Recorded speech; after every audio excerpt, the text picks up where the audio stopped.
Bienvenue dans l'émission Cuisine à la Nîmoise. Nous sommes rue de la République, pas très loin du musée de la Romanité.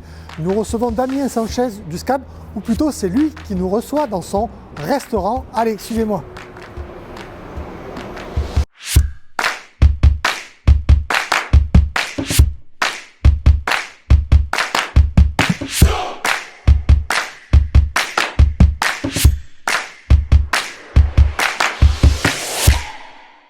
Damien Sanchez, bonjour, comment allez-vous?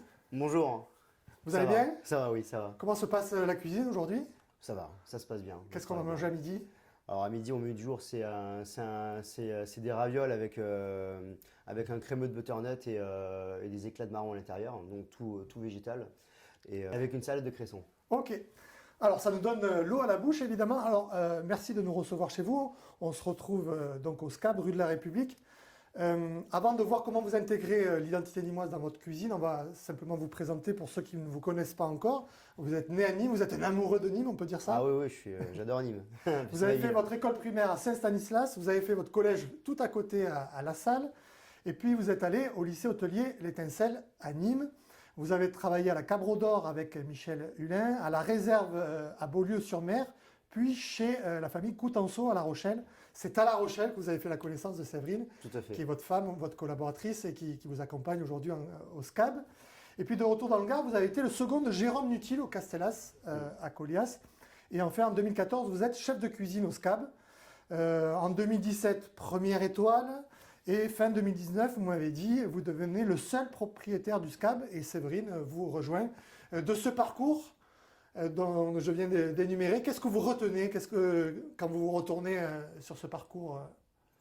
Déjà, je regrette rien, quoi. Enfin, parce que il y avait tout à faire. Je suis assez fier de ça, de l'avoir fait dans ma ville en plus. C'est une fierté. Et puis, quand je suis arrivé, j'avais tellement de perspectives, il y avait tellement de choses à faire que c'était. Si je devais retenir quelque chose, ça serait ça, franchement. Il y avait beaucoup de perspectives, il y avait beaucoup de choses à réaliser. Et tout était faisable, la maison s'y prêtait. Vous savez, c'est le syndrome du saumon, c'est-à-dire qu'il revient sur son lieu de naissance, il remonte la rivière. Ah ben voilà, ouais, c'est ça, oui. C'est ça, Vous êtes très attaché à vos racines? Je suis très attaché à mes racines, comme beaucoup de Nîmois, je pense. Oui. Souvent on part, mais on revient aussi. Et j'avais toujours dit, j'ai envie de me former ailleurs, mais j'ai envie de faire quelque chose à Nîmes. Et je pense que c'est pas donné à tout le monde de pouvoir le faire. Je suis content. Donc, Alors justement, puisque vous êtes né à Nîmes, très attaché à Nîmes, amoureux de votre ville, comme beaucoup oui. qui nous regardent, comment vous intégrez l'identité culinaire de Nîmes et sa région dans votre cuisine? Comment vous réfléchissez? Bon, après, la région, elle est riche. Elle est riche en produits, de Bagnoles à Alès, de Alès à Aigues-Mortes, jusqu'au Gros du Roi, jusqu'au Vigan. Enfin, je veux dire, on a le département, mais On a de la chance. On a énormément de chance, quoi. On a énormément de chance. On a un peu de tout. Alors qu'est-ce que vous utilisez? J'ai vu le safran de Sabran, Voilà. le miel chez la Reine et le Loup qui est à Parignargues. Ah oui, oui. On utilise beaucoup de choses. On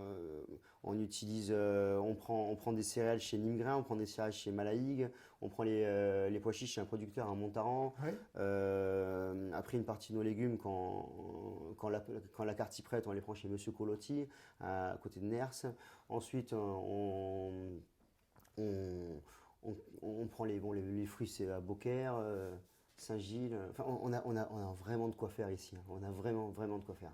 J'ai vu par exemple que vous parlez d'écume de châtaigne et de cèpe des Cévennes dans le menu gibier qui sera à déguster dans quelques jours en novembre. Expliquez-moi comment vous choisissez les produits et comment vous les cuisinez, ces produits-là, châtaigne et le cèpe. Ah, c'est des produits de la terre, donc je trouve que ça se marie bien ensemble. Après, le cèpe, moi j'aime bien lui apporter un goût un peu grillé, un peu poêlé. La châtaigne, ça peut paraître un peu lourd, mais du coup on le fait en écume pour que ce soit plus léger. C'est quelque chose que j'adore en plus. Après, c'est des mariages faciles en fait. Enfin, quand on a l'habitude, finalement, c'est des mariages faciles. J'imagine que vous avez aussi une clientèle étrangère. Quel est le produit qui pour vous est le plus représentatif de l'identité nîmoise d'un point de vue culinaire? De quoi parlerez-vous en premier à ces gens qui ne connaissent pas du tout Nîmes? Donc bon, déjà, nous, en bouchée apéritif, on en a un des 4 qu'on n'a jamais bougé, parce que bon, c'est la brandade. Évidemment.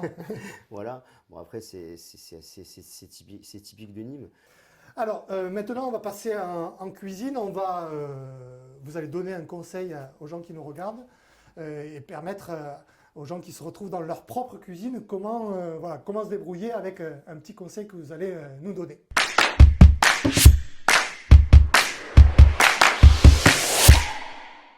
Alors, c'est pour faire une cuisson de poisson avec une belle coloration, avec la chair elle monte bien et que la chaleur remonte bien.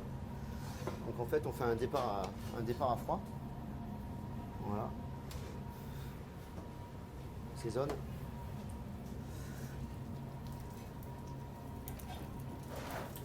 Alors, c'est quoi comme poisson là? Là c'est du pagre là. D'accord.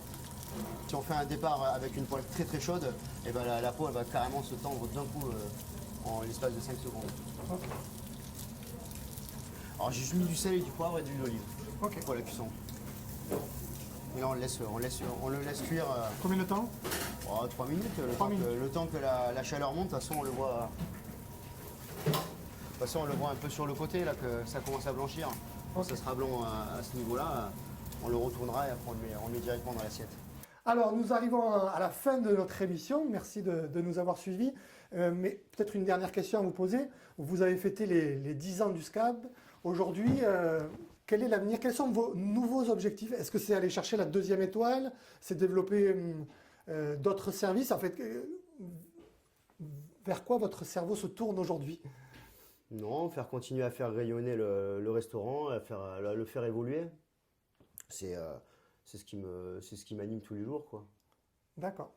Alors, je rappelle aux gens qui nous regardent que vous proposez un menu gibier le 17 et le 18 novembre. Qu'est-ce qu'on va trouver dans ce menu gibier concrètement? Bon, entre autres, il y aura du lièvre et il y aura du chevreuil. D'accord. Alors, avant de se quitter, je vous invite à visiter l'exposition de photos qui se trouve à l'Office de tourisme. Et d'ailleurs, vous avez été pris en photo par Karima. Expliquez-nous dans quel contexte ça s'est déroulé, cette expérience. Bah nous, en fait, ça avait commencé avec le confinement. Elle venait de temps en temps nous prendre en photo. En fait, elle habite juste à côté du quartier. D'accord. Et après le confinement, elle a continué à venir de temps en temps. Et après, je pense qu'elle a eu l'idée de faire D'accord, cette photo, elle a pris tout le personnel en photo. Ouais. Donc vous pouvez voir ces photos à l'Office de tourisme et c'est jusqu'au 31 décembre. Je tiens à remercier nos 2 partenaires, The Social Club et la société Igual. Nous vous retrouvons le mois prochain. Nous irons chez Anissa Pâtisserie, cette jeune femme qui fait de la cuisine, des pâtisseries, notamment à faible indice glycémique. Vous connaissez peut-être Anissa Pâtisserie? Oui, je connais. Voilà. Merci, à très bientôt. Merci de nous avoir reçus, Damien. Et à très bientôt. Et on espère que beaucoup de Nîmois viendront découvrir ou redécouvrir votre cuisine. Bon. Merci à vous. Merci, au revoir. Merci, au revoir.